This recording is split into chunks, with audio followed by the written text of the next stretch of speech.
Hola, este es el tercer video de la clase de política de empleo.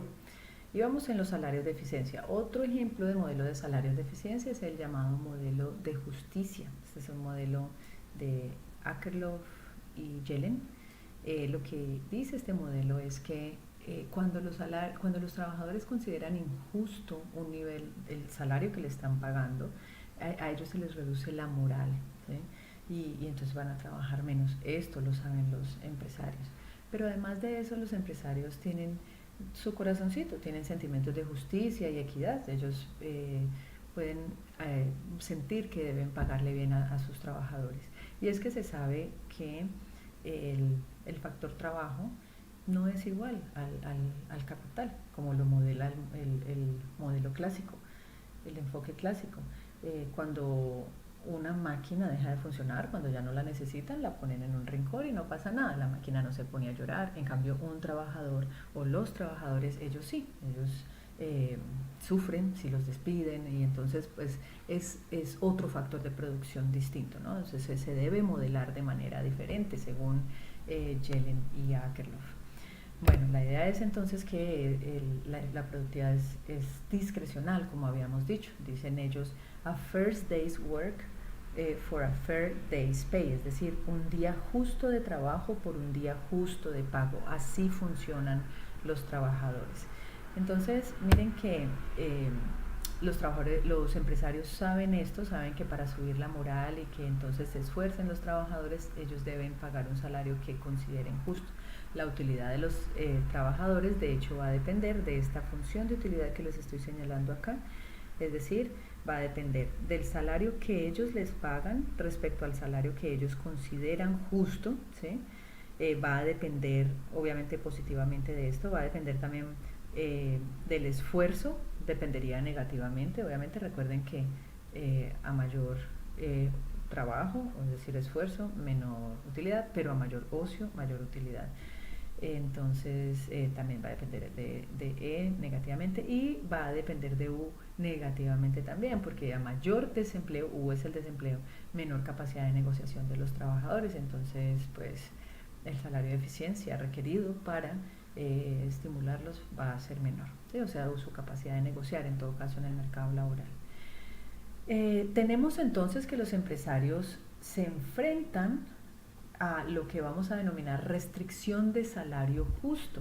Así como en el modelo de holgazanería de Shapiro y Stiglitz, los empresarios se enfrentaban a la restricción de no holgazanería, aquí se enfrentan a la restricción de salario justo. Esto hace que se pueda explicar la existencia de desempleo involuntario. Es decir, fíjense que esta misma gráfica aplicaría para los modelos de justicia, solamente que aquí, en vez de tener no shirking constraint o condición de no holgazanería, tendríamos la restricción del salario justo. Entonces recuérdenlo bien, esto sería el origen pues del desempleo según este modelo. Y hay otros dos modelos pues que espero que los lean más en las notas de clase, que se enfocan acá en el modelo de selección, en la existencia de selección adversa y en el de rotación laboral.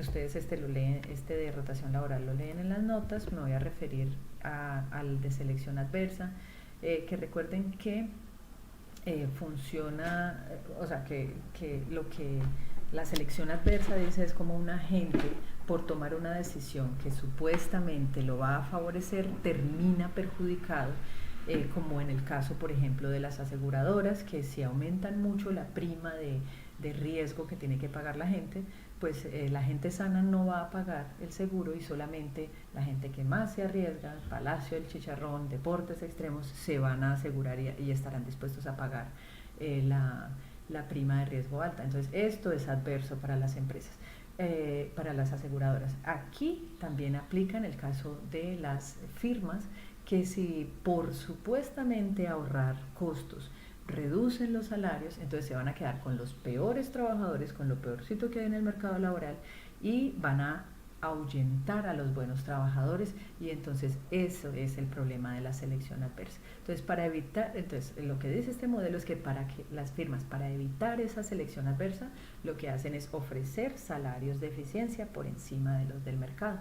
y entonces pues tendríamos el mismo análisis de los modelos anteriores.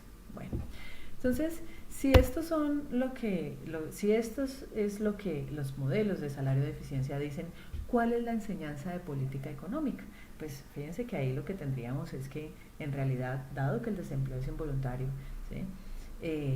El gobierno debe actuar. ¿Y cómo puede actuar? Pues entonces, si se ha presentado un shock adverso en el desempleo, la manera de hacerlo es estimular la demanda efectiva, ¿sí? O sea, es una manera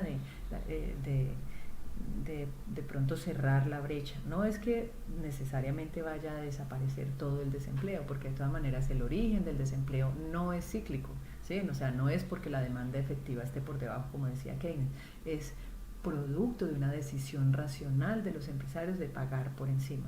Eso lo que quiere decir es que hay algo, o sea, que necesariamente siempre va a existir algo de desempleo, ¿no? Sino que medidas de demanda o medidas que hagan más productivo al trabajador y lo hagan más atractivo al mercado laboral, pues podrían servir, ¿listo? Esa es como la enseñanza. Otro modelo, otra teoría que nos interesa es la teoría de los insiders y outsiders. Esta teoría se diferencia de las anteriores en algo fundamental, y es que aquí el poder de fijar los salarios no está en las firmas, como dicen las teorías de los salarios de eficiencia, sino que está en los trabajadores. Los trabajadores, los insiders, es decir, los que ya están empleados, ellos tienen poder para decirle a las empresas: necesitamos este salario más alto, y las empresas acceden a esto porque no quieren perderlos, o sea, no quieren asumir los altos costos de rotación laboral, de contratación, de despido, y entonces prefieren eso. Pero eso sí, como ese salario es más alto que el que vacía el mercado, entonces van a contratar menos trabajadores. Ese es el origen del desempleo según la teoría de los insiders y outsiders. Entonces aquí pues el origen del desempleo es precisamente ese poder de mercado que tienen los insiders de exigir salarios por encima del que vacía el mercado, y que hace que ellos estén pues bien en el mercado laboral, es decir, que hagan parte de un mercado primario, mientras que los outsiders hacen parte de un mercado secundario. Son personas desempleadas que van a tener pocos chances de entrar al mercado laboral y engancharse. Entonces, si ese es el origen del mercado laboral, si ese es el origen del desempleo, entonces, ¿cuál es la enseñanza de política? ¿Qué es lo que haría que se redujera el desempleo en este contexto? Pues cualquiera estaría tentado a decir, no, pues lo que hay que hacer entonces es reducir el poder de los sindicatos.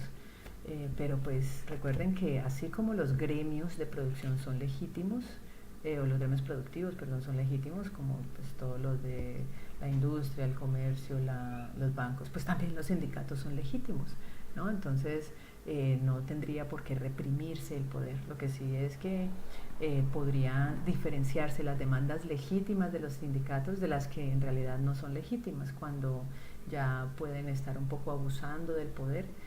Ahí sí ya eso habría que contenerlo. Pero en todo caso, lo único que el gobierno podría hacer es, bueno, por un lado sí, controlar un poco que no se pasen de la raya algunos sindicatos. Eso pues en nuestros países no pasa, porque el poder sindical en nuestros países es muy, muy bajito, excepto en ciertos sectores. Uno diría entonces que esta teoría sirve para explicar el desempleo solo en ciertos sectores de producción, ¿no? Y en todo caso, políticas que hagan más atractivo a los trabajadores, a los que son en este momento outsiders, de pronto aumentarían el chance de que eventualmente puedan entrar al mercado laboral. ¿Listo? Pero pues también esto lo que nos diría es que cierta parte del desempleo es inevitable. Bueno, la siguiente teoría, así muy rápidamente, es la de los contratos implícitos. Aquí lo que se supone es que existe un apretón de manos invisible entre los trabajadores y las firmas, que hace que las firmas respeten ese contrato implícito, es decir, esa promesa que han hecho a los trabajadores de mantener constantes sus salarios, porque los trabajadores valoran la estabilidad y los empresarios valoran la lealtad. Eso quiero que lo lean bien en la lectura, pues eso es corto, pero está mejor explicado, pero grosso modo lo que se dice es eso, ¿sí? O sea, los empresarios están dispuestos a valorar la lealtad, están dispuestos a ofrecer estabilidad a los trabajadores a cambio de lealtad, y ante shocks entonces ajustan más bien el número de empleados que demandan, pero les ofrecen estabilidad salarial a los trabajadores, ¿sí? Incluso ellos, con tal de que sea estable